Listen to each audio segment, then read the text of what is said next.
C'est une honte la gestion du trafic. Aucune anticipation, une régulation de trafic lamentable, un échec.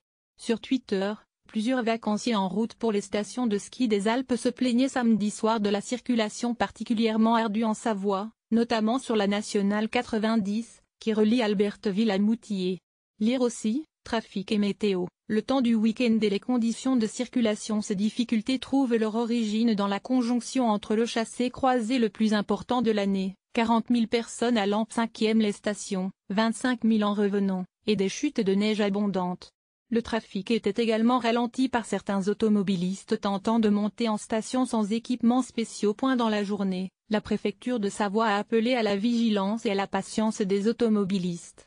Les services procèdent à une régulation du trafic afin d'effectuer des tirs préventifs d'avalanche, expliquait le compte Twitter du préfet. Samedi 5e 20h50, la préfecture a prévenu les automobilistes en route pour les stations de la Tarentaise, les Trois-Vallées, Paradis-Ski, Tignes-Val d'Isère. Que 3 centres étaient mis à leur disposition à Albertville, Moutier et Bourg-Saint-Maurice pour la nuit. Selon l'AFP, 3500 personnes y ont dormi. 500 voyageurs arrivés en avion à Chambéry ont également dû passer la nuit dans la vallée. Dimanche, la situation est redevenue normale sur les routes mais un important risque d'avalanche subsiste en montagne. On aura mis 24 heures à arriver aux Arcs. Eux aussi coincés au niveau d'Albertville. 5e 19h, Isabelle, Thibault et leur fils de 15 ans ont appris à la radio que la préfecture préconisait de ne pas monter 5e les stations. Ils se sont alors mis à la recherche d'un hébergement pour passer la nuit confortablement. Tout était réservé sur Booking, c'était impressionnant. Les chambres d'hôtes fonctionnaient en réseau, elles nous renvoyaient 5e l'une, 5e l'autre, raconte Isabelle.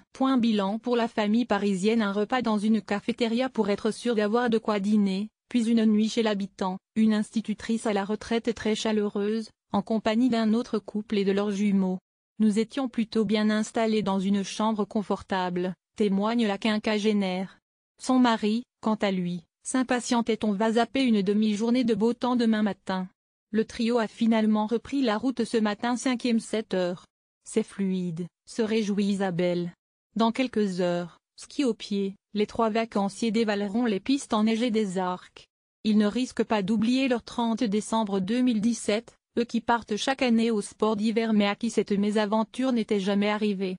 On aura quand même mis 24 heures à arriver aux Arcs, conclut la mère de famille.